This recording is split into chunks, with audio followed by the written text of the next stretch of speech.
Hello community, today I wanted to do something special for my birthday and I thought to myself, what could be better than going back in time and taking a look at all of the best levels and maps the Hitman series has to offer and sort of discussing what really made them so great in the first place.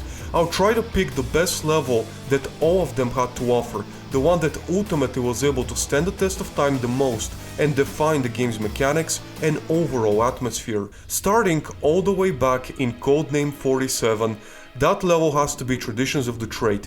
Taking place in Hotel Gallard, it's simply an iconic level, one that made its way into the Legacy trailer, and although it's more popular in Hitman Contracts, it was originally created all the way back in the very first Hitman game.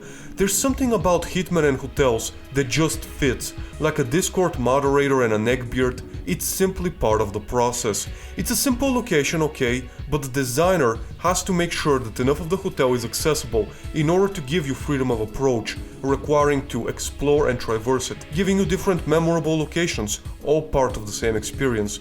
A hotel map may seem obvious at first, but when it's done well, it's magic, and when not, it's tragic. For Hitman 2, Silent Assassin, we have to go with Antima. It's good quality mission with decent lore and looks. Of course, Shogun Showdown would be a great secondary, as although it lacked in the gameplay department, it certainly made up for it in the atmosphere and design.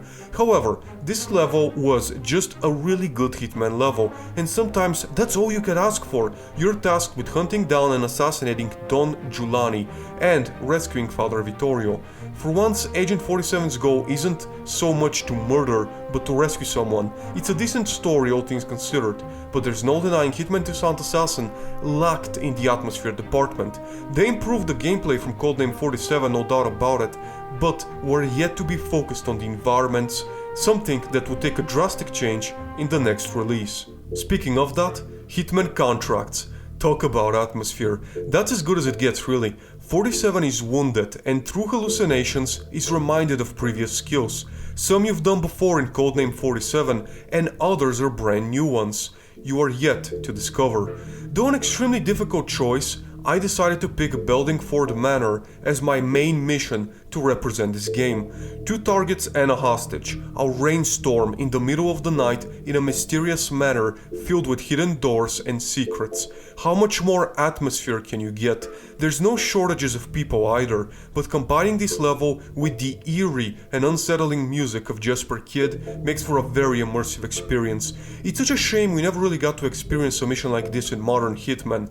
Dartmoor had the design but lacked the atmosphere, and Hawke's Bay had the atmosphere but not the design. Still, it stands alone as one of the most memorable Hitman missions. An honorable mention has to go to the Meat King's party, which was brutally grim and dark, but gameplay-wise, it didn't match the possibilities of this one. Moving from there to Blood Money, there's no doubt it gave us some of the most memorable levels of the franchise. However, there is really only one mission that defines this game. One mission that I recreated in Hitman 2 to pay homage to Blood Money.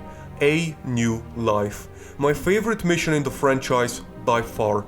For any kid who's grown up with the 80s or 90s sitcoms, the American suburbs are definitely a point of curiosity and interest. Who would have thought they'd make for a perfect Hitman level? Sometimes the best levels are the ones based in reality. It's because of that you're able to immerse yourself so deeply in it. Much more than you would be able to do so in a fantasy map like Allah's Gale or A Dance with the Devil. For me, this level is the definition of Blood Money, a level based in reality, yet filled with fun, creative methods, allowing you to approach it any way you like. From there, we have to go to the black sheep of the franchise with Hitman Absolution.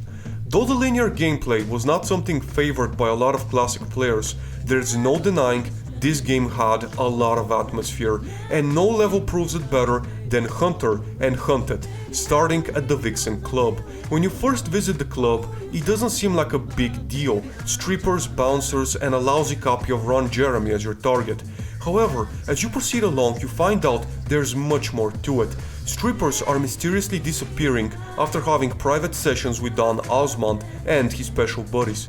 Some of them turn up as corpses, others however are left missing. As you go along, you find out just how sick and twisted this whole operation is and the brutal fate of any of the girls who are unlucky enough to be Don's favorites. Freedom of approach, though limited, is present. That's the case with most Absolution levels. However, the atmosphere is undeniable, the voice acting is superb, and you can clearly feel the emotion of the characters.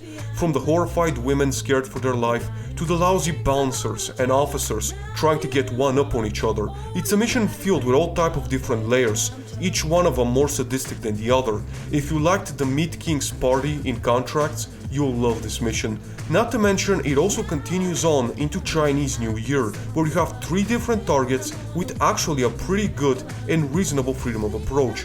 Overall, Hunter and Hunted provide an amazing balance of suffocating atmosphere with creative fun gameplay. It's hard to beat it. Absolution had many flaws, but this mission certainly wasn't one of them.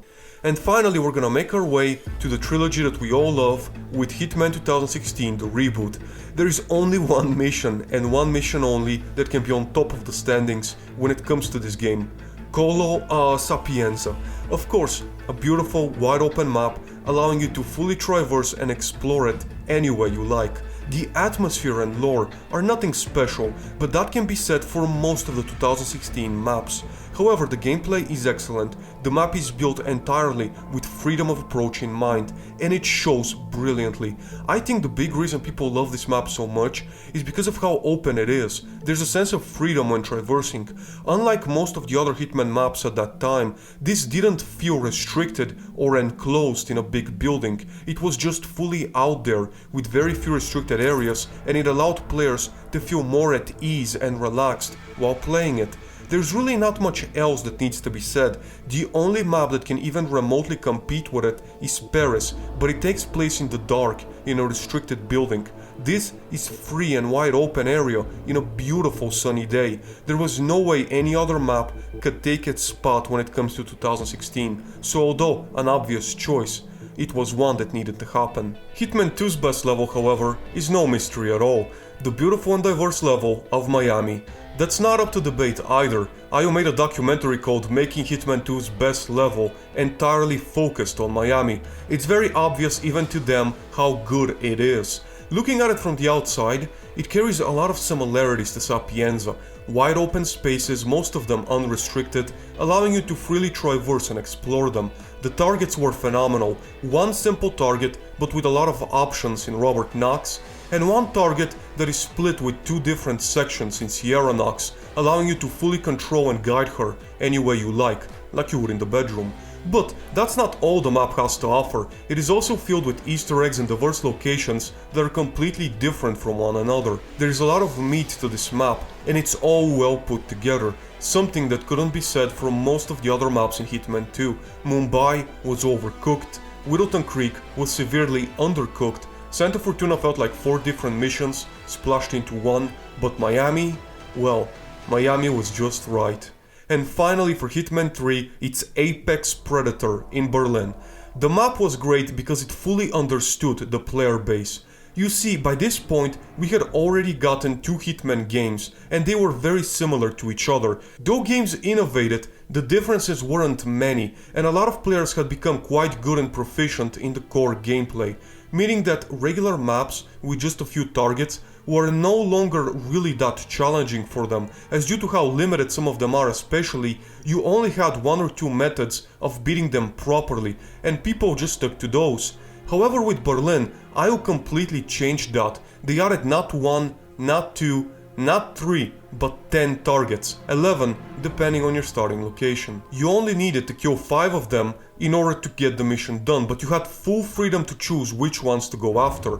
What that meant was, every Hitman player could come up with their own routes, completely different and unique from other players. It meant the mission had almost endless replayability, but that's just gameplay. When it comes to the map itself, it feels like an homage to Contracts. You have that same grim and dark premise, with it taking place at night and forcing you to hunt down your old colleagues, who are busy hunting you as well. It feels extremely different from any other Hitman map we've had in the trilogy so far. The atmosphere is heavy, and freedom of approach is plenty. It's a perfect map to represent Hitman 3's innovations and creativity when it comes to both level design and core gameplay.